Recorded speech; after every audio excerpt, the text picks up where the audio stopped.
ఒకప్పుడు ఫోన్ అన్నం పెడుతుంది అన్నారు. ఇప్పుడు ఫోన్ లేకపోతే బతికే పరిస్థితి లేదు. అదొక నిత్యావసర వస్తువు అయిపోయింది. అది నిత్యావసర వస్తువే కాదు, పెద్ద ఒక వెపన్ అయిపోయింది, ఒక ఆయుధం. ఎక్కడున్నా మీరు వర్చువల్ వర్కింగ్ కోసం ప్రపంచంలో ఎక్కడున్నా అన్ని పనులు అయిపోయే పరిస్థితి వచ్చింది నాలెడ్జ్ కారణం. అందుకని ఈ రెండు కూడా సాధ్యం. ఆ సాధ్యం కావాలంటే వెల్త్ క్రియేట్ కావడం కాదు, సంపద సృష్టించడం కాదు, ఆ సంపద పేదవాళ్ళకి ఇచ్చే కార్యక్రమానికి శ్రీకారం చుట్టాలి. అయితే ఈ 5 సంవత్సరాలు పరిపాలన తిరుమల తిరుపతి దేవస్థానంతోనే ప్రారంభం కావాలి. ప్రక్షాళన,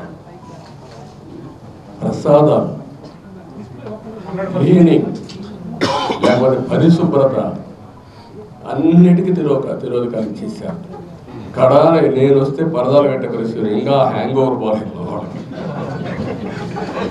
పరదాలు కట్టేస్తున్నారు అంటే అలవాటు అయిపోయింది. రెండోది మనుషులు వస్తే వాళ్ళకి హ్యాండిల్ చేయడం తెలియడం లేదు. మనుషులు వస్తే హ్యాండిల్ చేయడం తెలియదు కాబట్టి కర్ఫ్యూ పెట్టేయడం. కర్ఫ్యూ పెట్టేస్తే ఎవరు రారు, ఇంక నేవేకి వెళ్ళిపోవచ్చు, నేవేగా వచ్చేయచ్చు అన్నమాట. ఇలాంటి కల్చర్స్ అంతా చూస్తే చాలా బాధేస్తుంది. అదే మరి పెద్ద ఎత్తున అవకతవకలు జరిగాయి. ఎప్పుడు కూడా కక్ష సాధింపు చర్య ఉండకూడదు, కానీ తప్పులు చేసిన వాళ్ళు కూడా ప్రక్షాళన చేయకపోతే వెంకటేశ్వర స్వామి కూడా సహకరించడు. దేవుడు కూడా చెప్పింది అదే, మంచి వాళ్ళని కాపాడుకోవాలి, చెడు వ్యక్తుల్ని శిక్షించాలి, సమాజాన్ని కాపాడాలి. అందుకే ఈరోజు నేను అందరికీ చెప్తున్నా, ఈరోజు నేను చేసిన సంకల్పం ఇది. నా జీవితంలో మా కుటుంబానికి నేను ఏమి ఇవ్వాల్సిన అవసరం లేదు.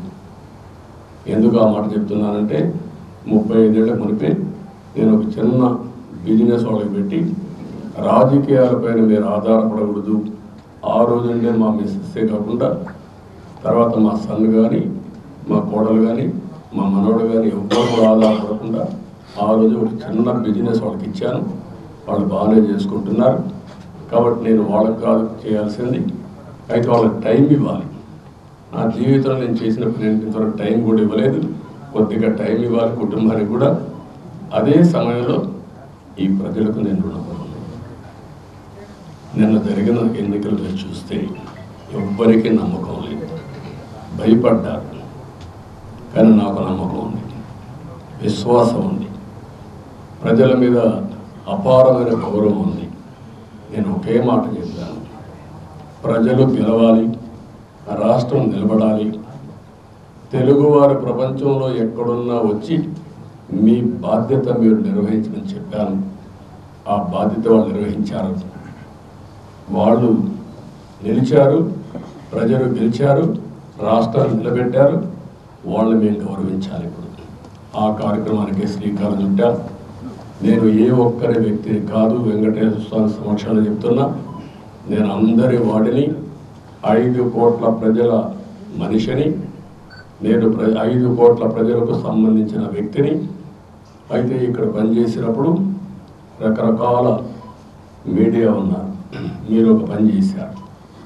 కొంతమంది అయితే ప్రజాస్వామ్యం కోసం పోరాడి నిద్రపోని రాత్రులు, కోర్టు చుట్టూ తిరిగే పరిస్థితి, మీ మనోభావాలు వాస్తవాలను కూడా చెప్పలేని దుస్థితి మీరు అనుభవించారు.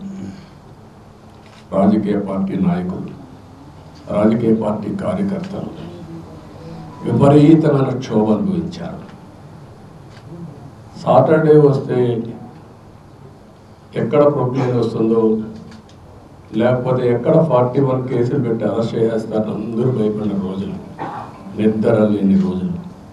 ఇప్పుడు ఎక్కడ చెట్లు నరికే పని లేదు, పరదాలు కట్టే పరిస్థితి లేదు, లేకపోతే ప్రొక్లైన్ పంపించే పరిస్థితి లేదు.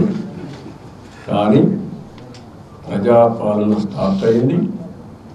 ఈ రోజు నుంచి అయితే మళ్ళీ చెప్తున్నా, ఇంకొక పక్కన ఉద్యోగస్తులు కూడా ఇంతవరకు చాలా ఇబ్బంది పడ్డారు, ఇంకొక పక్కన సోషల్ యాక్టివిస్టులు ఇబ్బంది పడ్డారు.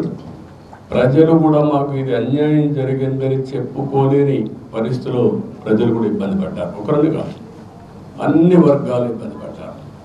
కానీ ప్రతి ఒక్కరికి న్యాయం జరుగుతుందని నా మీద హోప్ పెట్టుకున్నారు. ఆ హోప్ని నేను నిరూపించుకోవాలి. ఏ వర్గంలో ఇబ్బంది పడ్డారో నష్టపోయారో వాళ్ళందరూ నిర్ణయం చేయాలి. ఈ వెంకటేశ్వర స్వామిని కోరుకుంటున్నా, తద్వారా రాష్ట్రంలో ఉండే ప్రజలు ప్రతి ఒక్కరికి విజ్ఞప్తి చేస్తున్నా, ఇది ప్రారంభం మాత్రం. జరిగిన నష్టం అపారం.